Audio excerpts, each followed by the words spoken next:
we run the business, and there's never a question from season to season. Stores have no incentive not to carry you as long as you're selling. Right. And we always know what's selling. That's also the key. I have full control of which bags customers are buying. I can, I monitor the websites and can see what they're buying. So I know what to remake and what not to. If they're outright buying it, the control's gone. Hi, and welcome to Handbag Designer 101, the podcast with your host, Emily Blumenthal, handbag industry expert and the handbag fairy godmother. Each week, we uncover the stories behind the handbags we love, from the iconic brands and top designers to the creativity, craftsmanship, and culture that define the handbag world. Whether you're a designer, collector, or simply passionate about handbags, this is your front row seat to it all.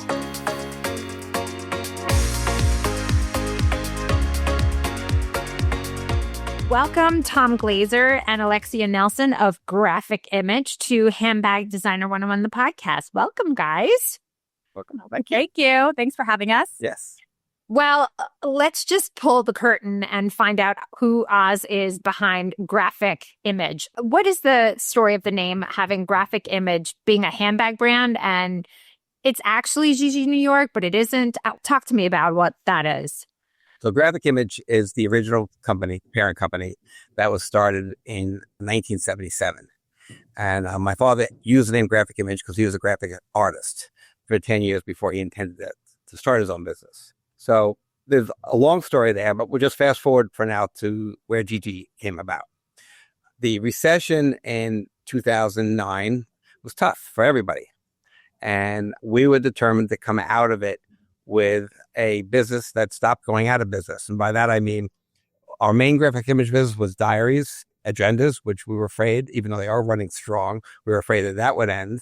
We watched our main customer, which was department stores in the 80s, all go out of business. There were so many more that we used to work with them.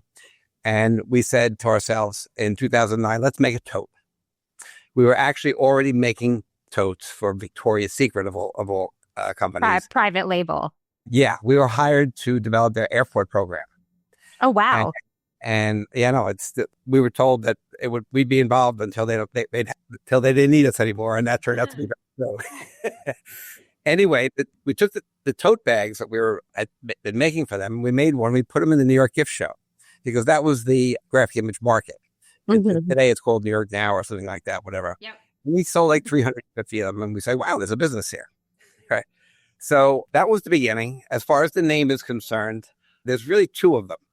One would be Graphic Image 2, G-I-G-I. Oh. Okay. Look at that. because Gigi became a very chic name, and I thought, someone somewhere was on trend. Look at that. Okay, that's special. So go ahead. There's another part of the name. And I had an important Gigi in my family. Not her name, but what's a Gigi? Great grandmother. Okay. Look at that. So the double entendre had absolutely nothing to do with an actual name, Gigi. Oh my God, that is epic. And P.S., just a quick shout out. The banging we hear in the background what is that? Our factory is right outside the door where we're making our handbags. That's so cool. Has it always been like that? Where, as you had said before we started recording, and I don't know if this aligned with the recession, but the fact that your predominant production or all of your production is done locally, like, peek in and you can watch it being made. How did that come to pass? Was it always like that? Or was one supposed to fund the other? And then it was like, screw that, we're ahead of schedule?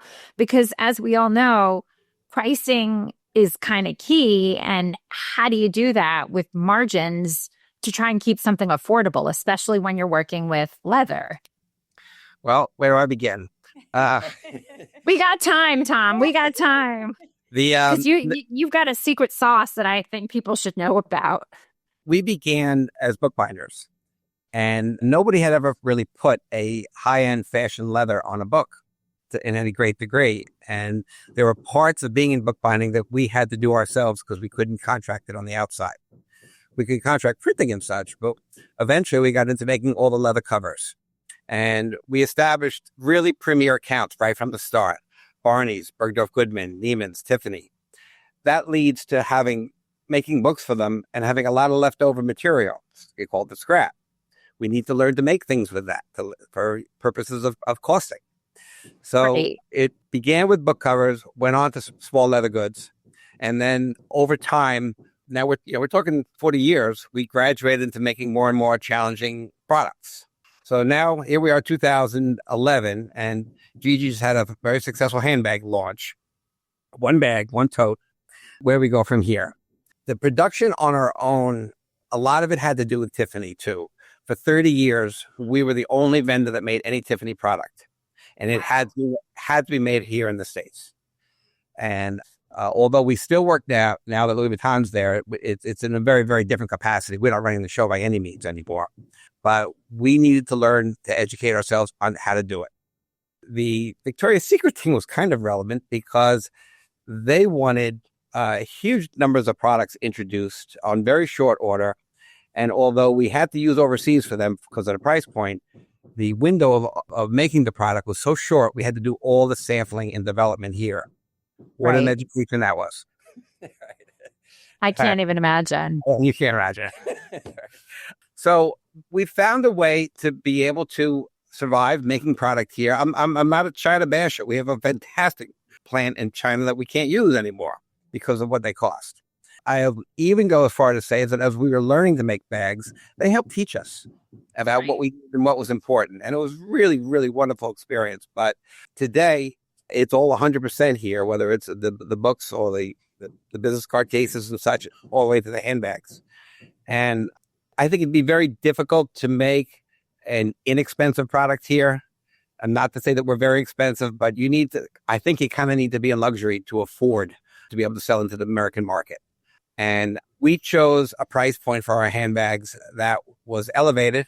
I believe that most people would see them as a step above the mass-produced bags in the United States, but we're down below the $1,000 bags coming out of Europe. Right. So we're kind of in our own niche. There's some other companies, perhaps, if we share that with, but we've found a way to make it work. And it's just out of what is the invention is something of necessity or whatever. We have great vendors for tanneries. They help a lot too, ensuring that the product is, very, very relevant. And I guess it's like I said, it's 40 years I could never do this overnight, but step by step by step. So, but can I ask you though, because totes are, and I'm not saying this isn't high labor, but to make a tote is probably the lowest labor handbag that one could do. So I think, it was fortuitous that Victoria's Secret had asked you to do something like that, but to expand the labor of creating something new beyond that must have been something hard to come to terms with price point wise, because the retail cost of journals and diaries and so forth is significantly less to the customer than a handbag that is, you said it's below $1,000, or what would the price point range be? And, you've been around as long as Rebecca Minkoff, who famously made her bags, took it down to, I think it was $4.95 from $5.95 or $3.95 from $4.95. She was the famous one who brought everybody's price points down purely because she did it and had all the FaceTime. So how are you able to grapple with that and saying, okay, if we're going to expand on this category, how do we not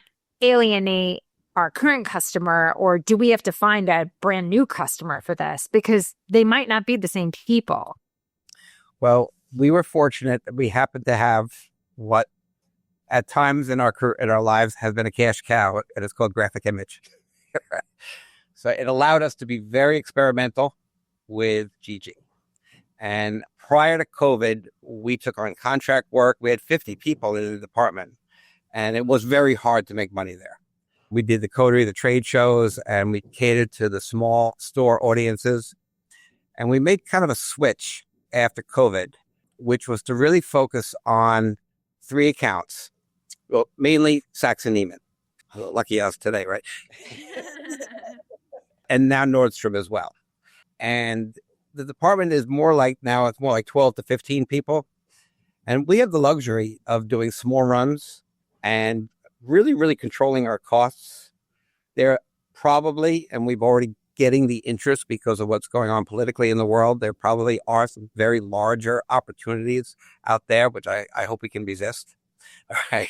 Because it's very civilized right now, and we can really focus. Like for 𝐇𝐚𝐬𝐧 last year, we did 6 bags that we didn't have to sell to anybody else. And one other big customer I left out was our website. Right. Right. And it's Graphic Image is having a great run right now. What they're doing is we started making deluxe leather editions of popular books. Wow. And this is just having a giving treat with kids' books. It's all, it's having a great moment. And For those who are watching, I'm sorry to interrupt. Make sure you turn into the YouTube version of this just purely to see what Tom just held up. It's super cool. That's amazing. What you got to say? Well, no, I just wanted to jump into the handbag portion because on the floor, what I've found too that has helped us with our costs is we've really, retained the highest skilled workers out there, and we've kind of reinvented bags that we started off with. So some of our bags that came out in 2012, we've used those core shapes to kind of reinvent them today and make them a little bit more intricate with different handles or different pockets, interiors. Right. So the workers have really become quite good at making and skilled at these certain silhouettes that they've gotten faster and more cost efficient for us. And I work really closely with them to make sure that our, costing is in mind. Especially, we change constructions, but we really start with the same base. I mean, we just introduced a new bucket bag that originally came out in 2016, and it looks like a completely new bag. So we try to, keep those main bags and then reinvent them a little bit. So that way people are used to making them and have made them in the past. Because a lot of our, workers who are making the bags have been here for 10 plus. I mean, they've been here more than that, 20 years. Yeah. So how do you deal with sourcing the leather, though? Are the tanneries domestic? I mean, being Garmento offspring forever, anyone who's listened, I've spoken about this. My dad was a converter, and my memory was him going down south, going to the mills. I remember him going to Florida. I remember where Coach used to make bags, all of those places. Like I know one time a factory couldn't pay him, so he came home with cowboy boots, the crazy things. But, how, considering the current tariff situation, and it's an interesting game of political chicken that's going on right now. I believe it can't last forever. At some point things have to change and go back and revert. That's just the nature and the cycle of life. And clearly you guys have a leg up for what you've created, and I'm sure it's hotter than ever. But how do you deal with sourcing with that matter? Well, if you don't mind me asking. No, it's fine. I consider our leather sourcing to be one of the premier strengths of the company.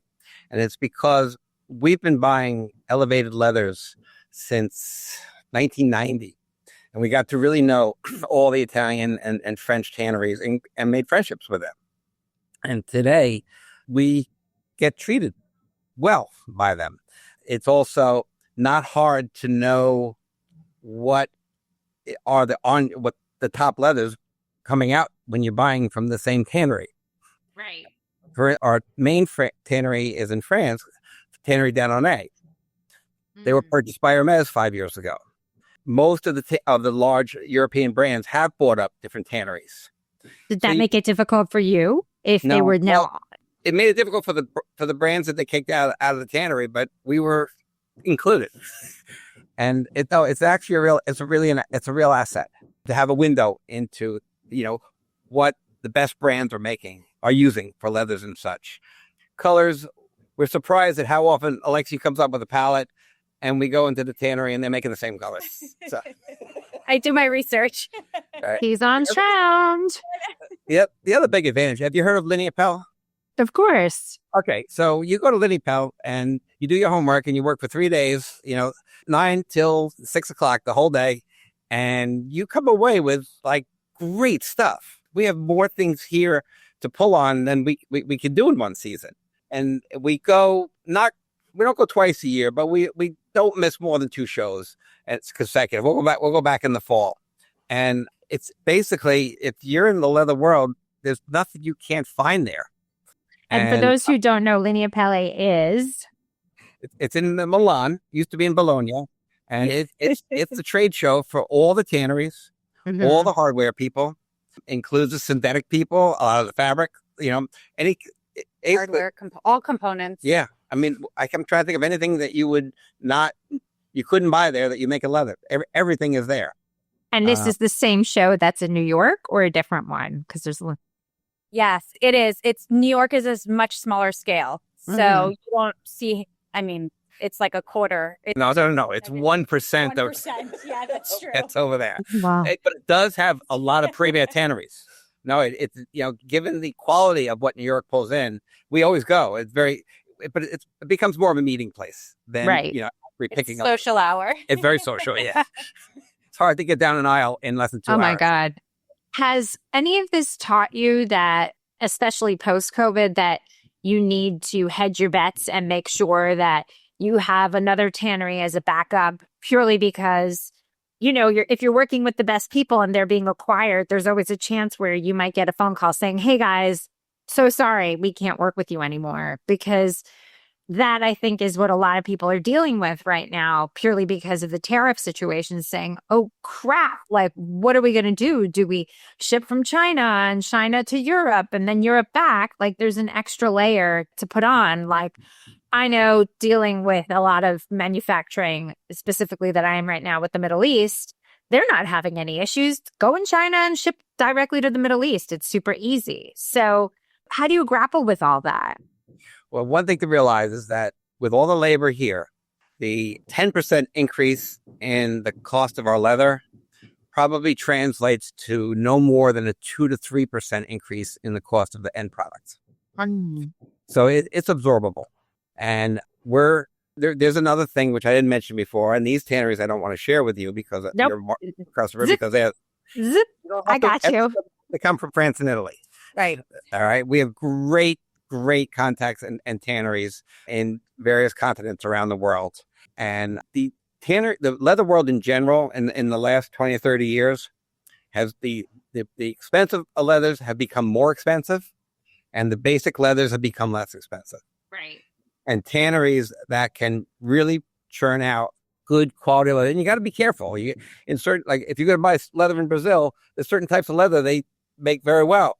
Don't try to buy a smooth piece of calf skin there because it's going to be full of insect bites. Right. Right. So, as you get to know what you can buy and where, like India is the home of goat skin. All right. There's so many goat skin vendors you can buy there. Beautiful goat skins. And I understand the vulnerability you described, but fortunately, knock on wood, for now, we're okay. Right.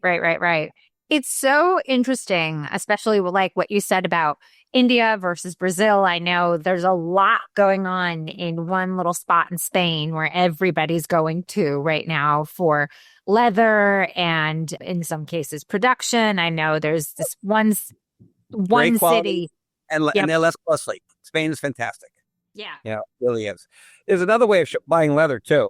And not that I like advertising this, but everybody has odd lots. Yep. And we buy a lot of leather that is like $8-9 a foot for half that because it's a leftover color or leftover this. You're not giving anything away at quality because I couldn't buy some of these odd lots and send it to another factory. But because we cut it here.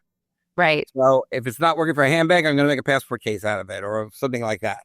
Right. So, but buying that way, that is an element of our buying, and it pays off. Well, go ahead. All right. I was just going to say, to jump into this and back to the original costing conversation, is because we do have graphic image here, we have so many small accessories that we're able to cut all the scrap leather out of to save costs on everything and able to sell it that way, which is huge. So I could be cutting handbags. We got a pen. We can make, leather wrapped pens, luggage tags, passport cases, all these really small accessories with all the scraps. So we're using the entire skin, which we have the luxury here because we have both brands. Yeah, everything we could possibly cut. We cut these little patterns out to wrap pens. We send it over to Taiwan and they do it for us. Oh my God. If you ever wanted to start a handbag line and didn't know where to start, this is for you. Living proof that independent designers can make it big. Emily Blumenthal is one prime example. If you had dreams of becoming a handbag designer and didn't know where to start, this is for you. If you have a handbag brand and are in need of strategy and direction, this is for you. I'm Emily Blumenthal, handbag fairy godmother and handbag designer expert, and this is Handbag Designer 101, the masterclass. Over the next 10 classes, I will break down everything you need to know how to make, market, and manufacture a handbag. Broken down for you that you'll not only skip steps in that handbag building process, but also save money in that learning curve. For the past 20 years, I've been teaching at the top fashion universities in New York City, created the Handbag Awards, and also the Handbag Designer 101 podcast. I'm going to show you like I have countless brands from sketch to sample to shelf, whether you're just starting out and don't know where to begin, or even if you have a handbag line and just need some strategic direction, the Handbag Designer 101 Masterclass is just for you. So let's get started, and you will be the creator of the next it bag. Join me, Emily Blumenthal, with the Handbag Designer 101 Masterclass.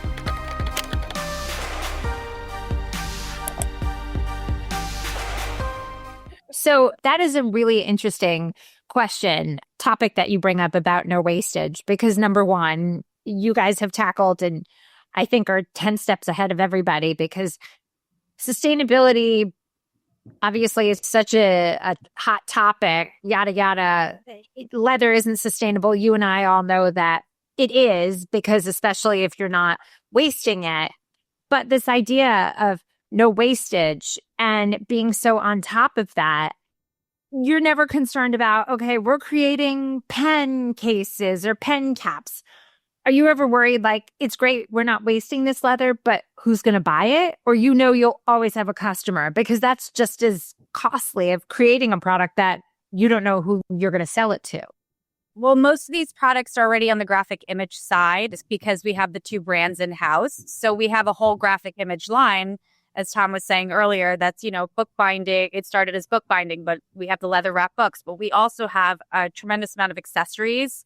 So all those leathers, no matter what, can be put into those products, and we can kind of create, new colors, but they're all already there. We have a separate graphic image website that we can, I know when I'm creating a handbag and I know the leathers and colors, we buy, sometimes similar colors to be like, this could easily go into a graphic image product. So we're saving all the leather for it. Was there any concern about that business, especially with the rise of phones and, the watch business? The luxury watch business has skyrocketed. Now, who's wearing a watch? People who want to be seen wearing a watch because it means something. Other than that, no one is going to wear a watch. Like, it's status related. Was that any concern with the evolution of tech? Well, again, where's the period full of it? Our business was founded on this product right here. Mm-hmm. I thought 20 years ago we would never sell another one eventually. It's a leather diary, just for anybody. It's still our number one product. So dumb luck. I don't know. Tech is I think certain things with tech, like we don't really go near the phones and watches. Never make another phone case. And iPad cases. We stay away from all of that, but the journals just resurfaced and diaries came out. We were very fortunate that we have a very, very solid account base. Right. Which it started out in the 80s with all the department stores. And then as the 𝐉𝐨𝐲𝐻𝐼𝐻, the 𝐼 all disappeared, it was left Saks, Neiman, Bergdorf, Griffany, and a couple others. And they're still with us. So here's a reinvented product. 5 years ago, we made this in silver and black for Barney's. Wow. Okay? It's an inexpensive shopper. All right. Okay. It's not a tote, but it's leather, and that's made of leather. This is actually a synthetic. Oh, okay. We don't do any synthetic on Gigi, but the purpose of this thing is literally like there's a bigger one here. Okay. And if you're wealthy enough, maybe you take this to the grocery store. I don't know. It's a synthetic shopping bag that says Bergdorf Goodman on it, and I think that's very aspirational. I would love to use it because my Target bags, I gotta say, I don't know what status they're bringing me. I've got a lot of them, so go figure. one of our biggest accounts is the entire 𝐉𝐨 group. And it's hard to feed them. They buy so much product. All right. So there are so many different homes for the different products that we make. For, 𝐉𝐶 is Pottery Barn, it's Mark and Graham, it's West Elm, it's 𝐉𝐶 itself. So having built this customer base for 45 years, it's not a matter of whether they're going to buy from us, but what they're going to buy from us. That's a hard problem to have, isn't it? Yeah. And do you attribute all of that to the fact that you have in-house production? Do you think that is one of the feather in your caps that separates you from other brands, that because you're able to turn around and you can control the quality and they know that you're going to be on top of it one way or another? Do you think that gives you an edge as to why people keep coming back? All the above, and good product, great quality. I wish I could add to that the love of made in the U.S. I don't know that that's as significant today as I wish it was. We don't actually advertise it that much. We're more proud to advertise our factory of American workers than to put we don't put made in USA on any of the products. But again, I'd be buying again from China today if I could, but I can't. Right. Right. Alexia, if you don't mind just talking about the evolution of handbags and how that's played in. And you said that you guys have been very fortunate to have these top 3 retailers. Is it a different buyer who's buying the diaries versus the handbags? Like, was that interesting that you still needed to evolve the product to keep up with that? It depends on the relationship. And I guess some of the customer spaces do buy both brands. So that's to our advantage, where we can correlate the colors in a little bit. Right. So that helps out a lot. And I think it's grown over time, but it's definitely shifted from before COVID to after COVID, where now we have more of a drop ship available because we do have the space for it. We did a lot of small retailers beforehand. So some of the products weren't as aligned, I don't think, as they are today, because today we're able to drop ship here and it's... Well, it's the first time you've used that word, drop ship. That drop shipping has become the cornerstone of our business. DTC, direct to consumer. I mean, when you go on Neiman Marcus and you buy a bag, it comes directly from us. So they're not actually buying the inventory. It's on their website and then it goes through you. Yep. We finance the whole thing and then we wait to be paid. So that's so interesting because I have worked with more designers purely as a result of my relationship through the Handbag Awards with independent designers, so many of who have their products sold at online retail. And they've tried to get Macy's, Walmart, and so forth to buy their product outright so they would not have to hold their breath every time they're placing an inventory order and having it shipped over. But this D2C thing that none of these retailers want to own the product. So it becomes an issue. But I suppose you owning and having control over that, you actually have an idea of what to buy and how much, no? Yeah, and we also have the graphic image side that helps us finance the Gigi side, as Tom was saying earlier. You know what I mean? So, and because we are made here outside the door, I can control the quantity of production. So I'm also not mass producing, which helps me a lot to kind of navigate through the inventory and work through, best sellers and what is selling on these websites and who's buying what bags. And I have such a good idea now over the last couple of years being drop ship with these companies, what's really selling? What do I need to remake? If we're introducing a new bag, I can easily make a very small number and see how it does. And a lot of people don't have that capability of kind of shifting their inventory. And we do have that luxury here because of who we have out, like the number of people we have, which is smaller crew, but they can turn out a lot of bags very quickly. So you can imagine the process she just described, why that works so well for drop ship, because we don't have to say in March, we're going to sell 1,000 of these and 1,000 of these and 1,000 of these and hope when September comes, we do it. All right. We can make as we need and chase what's really, really being successful. So I actually I don't know how deep this drop ship thing goes. I know that for our customers, it's all they really seem to want anymore. And I can't quite imagine trying to do this without having our own manufacturing, because you have to make so many calls so far in advance. And I think that the graphic image really helps out Whereas like these smaller companies, all they have is a handbag line. So they're really relying on those bags to sell. And we have the graphic image behind us, backing us, which does very well for us. And not just, it also does very well on our own website. Right. So, we have that in our back pocket in order to like help out with being able to make these handbags and test different markets and stuff like that too. So none of your retailers are buying inventory at this point. They just don't do that? Not the big ones, not Saks.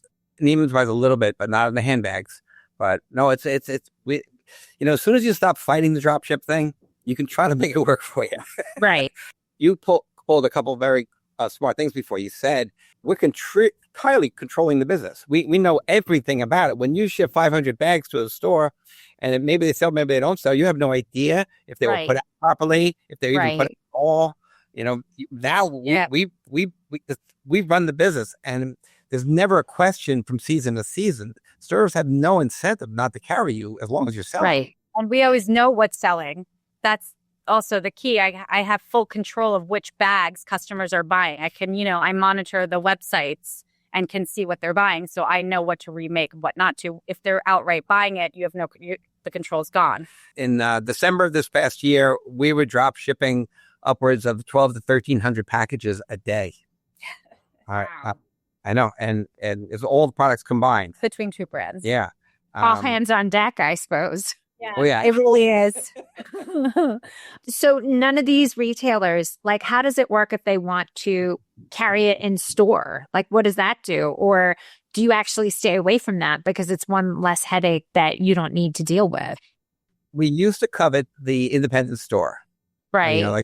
And we did okay with them, but there were payment issues. There was always the request for consignment. They were a challenge. They really, really were. And COVID really gave us a reset opportunity. The business around COVID, a lot of, like I even set up buying departments that were strictly online. Right. And they were very much numbers crunchers. Right. And then they made a decision where, no, we need professional handbag buyers buying the handbags. And they came to me and they said, this is like 3 years ago. They had to bring down their number of dropship vendors from the 30s down to 6 or under. Oh, my God. And I said to the buyer after a year, how are you going to evaluate me? You haven't brought anything new in a year. She goes, all I can tell you, Tom, is you made the cut. Our business with them has soared ever since. But let's just say that Neiman said, we want to place an order to have your product in store as opposed to online. In store, you can't drop ship. So, but that's not happening. And you're okay with that because it's so much easier because you can control everything.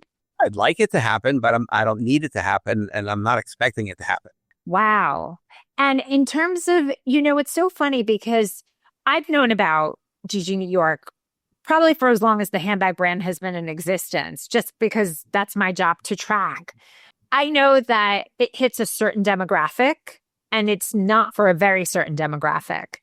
You've been very fortunate that the people who buy your product know what they're buying, something well-made, good leather, the whole thing. How have you guys been able to handle the marketing of it? Because your customer isn't the one who's going to be on TikTok or on Instagram and watching reels, because I could be totally incorrect. How have you handled that to ensure the constant buying over and over? Well, we had a big lift very early on in Gigi. That maybe where you first learned about it.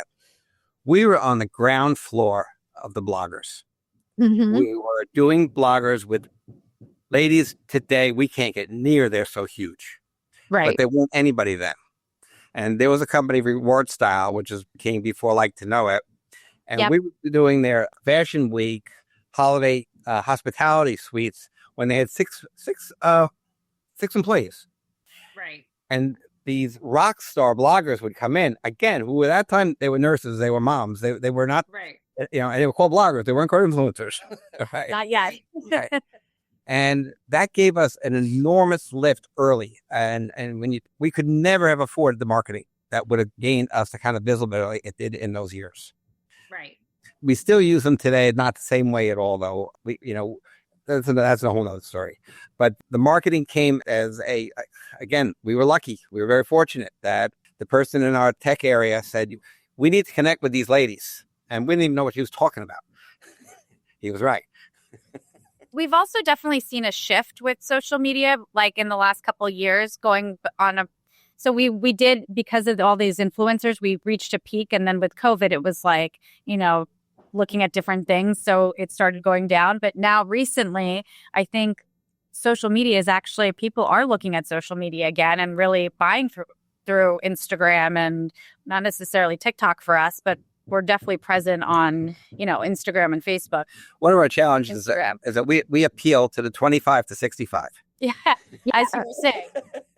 Do you know that, it's funny you say that, because with my students, we call it narrow casting, where so many people say, oh, my customer is 25 to 65. And we have this deep dive thing. Absolutely not. It can't be. It's not. Who is your core? What's your sweet spot? But in terms of your product has been through so many iterations of lives, I guess it is. And it depends on who you talk to in the company, because we definitely have some people who like to say it's an older demographic. Not older, but, not the 25, 35, 40. It's more like, 50 to 65, 70. And so it shifts. But we are able to make handbags that last and are able to cover, all demographics in a sense, right, because we do have the factory here and we have a store here. So, you can have people come in, and the little boutiques all over the country, people can shop there. And we do still have some of that business, but we've been referred to as the 𝐉𝐨𝐬𝐧 day bag. They love the quality, they love the bag, but when they go out at night, they want the European brand name. Yeah. Yeah. Do you rely now mostly on gifting for marketing, like to make sure that it still gets into those hands? Well, I think because we do have the graphic image brand behind us for gifting purposes, that helps. We kind of been trying to push that on our website in order to really show people the quality of work that we can do and the range of work we can do, and that we are all produced here. And if you want to buy, that journal to go into your tote, you can. Right. Oh my God. This is we could totally talk for hours. I love, there's something to be said for people who can control what they create and especially with the Gen Z customer, they are absolutely not the same as their predecessors. They shop differently. They think differently. They want to be heard, for better or for worse, of every thought that they have at any given moment. I call them generation feelings. Purely because of that. But it's you need to know how I'm feeling. And I think that's purely as a result of COVID, because these poor kids were stuck inside for so long that they weren't able to be normal and to be kids. And this is how it's evolved. But it's really exciting to see a brand that has been able, generationally, even between the two of you, that's still able to prevail purely because of what you've created in your own home, per se. So I want to thank you guys both for doing this and being part of this podcast. I think this was really interesting. I know I'll want to listen to this again. How can we find you, follow you, learn more about Graphic Image / Gigi New York? You can go on our websites, graphicimage.com, and then we have giginewyork.com as a separate website for both. And then you can follow us also on Instagram under Gigi New York, and Graphic Image is a separate account. The fact that you guys were able to get graphicimage.com, I'm sure people tried to buy that off you as it is. That's an early adopter right there. Thank you guys so much for doing this. Thank you so much. Thank you. Thanks for listening. Don't forget to rate and review and follow us on every single platform at Handbag Designer. Thanks so much. See you next time.